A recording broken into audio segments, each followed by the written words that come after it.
Udah bapak-bapak usia 55 tahun tapi kok masih perawatan sih?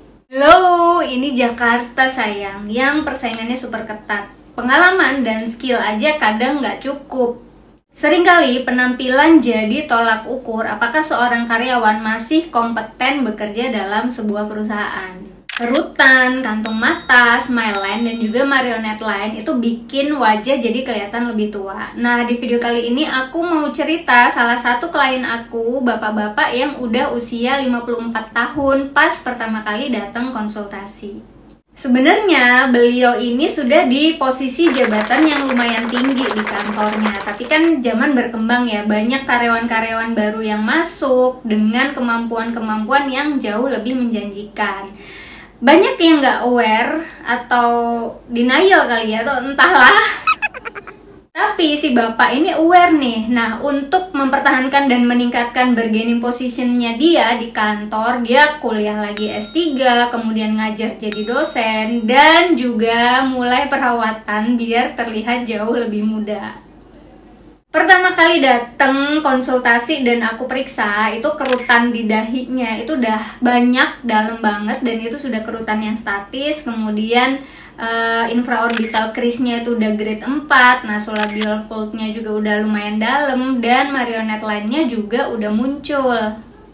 Dari pemeriksaan ya aku sampein apa adanya, nggak bisa hanya sekali atau 2 kali treatment, karena kan kalau udah usia-usia segitu itu kolagennya udah berkurang banget, hyaluronic acidnya juga berkurang, massa otot, massa lemak di kulit itu juga sangat berkurang. So mau nggak mau memang butuh treatment seperti skin booster, filler, thread lift, dan juga botox. Dan si bapak malah bilang, "Tapi dok, saya kan takut suntik dok." Diskusinya berjalan lumayan panjang waktu itu, sampai aku harus jelasin detail tentang seluler dan molekuler kulit, kemudian filler itu terbuat dari apa, terus thread itu apa mekanisme yang terjadi di kulit setelah thread masuk, dan kenapa di usia-usia di atas 30 tahun itu sudah harus rutin botox. Setelah benar-benar paham, baru deh si bapak ini mau mulai perawatan. Perawatan pertama itu beliau thread untuk kantung mata dan juga filler under eye. Jadi ceritanya si bapak ini mau buktiin dulu, ngeliat nih gimana hasilnya untuk under eye treatment, baru deh dia mau mulai perawatan-perawatan yang lain. Dan hasilnya pasca treatment di hari yang sama, itu kantung matanya langsung berkurang banget. Dan si bapak ini puas banget dengan hasil treatmentnya.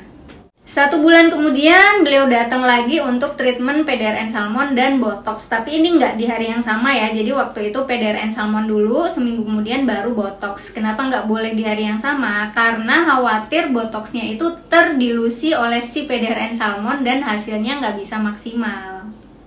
Jadi ini before treatment botox dan PDRN Salmon itu kerutan di dahinya tuh banyak banget. Nah, ketika beliau kontrol yang ketiga datang lagi, nah ini hasilnya beliau puas banget karena kerutannya udah jauh-jauh berkurang banget. Buat teman-teman yang masih takut, itu biasanya karena belum paham ya. Nah, yang belum paham tentang apa itu botox, bagaimana mekanisme kerjanya, dan apa kira-kira efek samping yang bisa terjadi, bisa nonton di videoku yang ini di sini ya. Aku kasih linknya di sini, bisa nonton di sini. Jangan lupa juga buat like dan subscribe, so nggak akan ketinggalan video-videoku selanjutnya. Setelah 3 kali treatment dan puas banget dengan hasilnya, akhirnya si bapak ini mulai berani untuk melakukan facelift atau tarik benang pipi dan juga filler di area smile line. Dan hasilnya itu langsung terlihat setelah treatment di hari yang sama, dimana nasolabial fold-nya itu udah jauh-jauh berkurang banget. Dari yang awalnya dalam banget, itu udah sangat-sangat berkurang.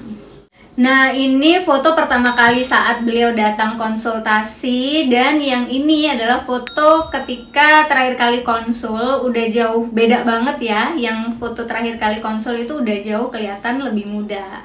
So, buat teman-teman karyawan, businessman ataupun businesswoman, memang penampilan itu penting banget di beberapa bidang tertentu. Aku juga mau cerita nih, betapa pentingnya penampilan di dunia entertain. Jadi aku sempat handle treatment beberapa artis dan juga manajemen mereka. Dan ada beberapa artis itu yang mau aku ajak kerja sama.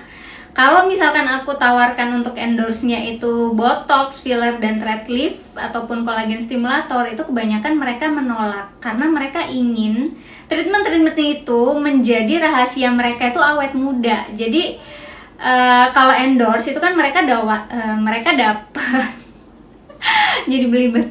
Jadi kalau endorse mereka kan udah dapat perawatan gratis. Kemudian tahu sendiri lah ya, tarif-tarif perawatan itu lumayan mehong. Dan yang kedua, mereka dapat fee dari endorsement. Tapi tuh mereka tolak. Mending mereka itu keluarin duit sendiri untuk treatment botox, filler, dan juga thread lift, dan yang sekarang terbaru adalah kolagen stimulator. Mending mereka keluar duit sendiri biar nggak ada yang tahu bahwa treatment itulah yang bikin mereka awet muda. Dan aku minta maaf banget, aku nggak bisa sebutin nama artisnya, tapi banyak artis-artis yang seperti itu.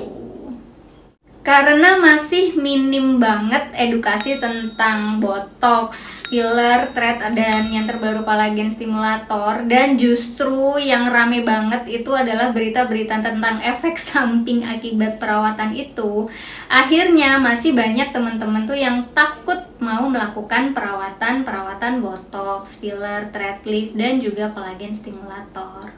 Ya memang sih efek samping itu bisa terjadi di semua tindakan, termasuk tindakan treatment itu tadi, kalau yang melakukan bukan dokter dan tidak ada persiapan pre dan post treatment yang proper. Nah, buat teman-teman yang pengen tahu sebenarnya thread itu apa, kolagen stimulator atau Prohylo nih yang lagi hype sekarang, jangan lupa di like video ini, subscribe, dan nyalakan lonceng notifikasinya, karena di video berikutnya aku akan bahas detail banget tentang thread, kolagen stimulator, dan treatment-treatment lain, mulai dari bahannya terbuat dari apa, kemudian mekanisme kerja di kulit seperti apa, dan apa sih resiko efek samping yang bisa terjadi, dan bagaimana caranya mencegah agar efek samping itu nggak sampai kejadian. Oke, sekian dulu video kali ini. Thank you for watching. See you on the next video.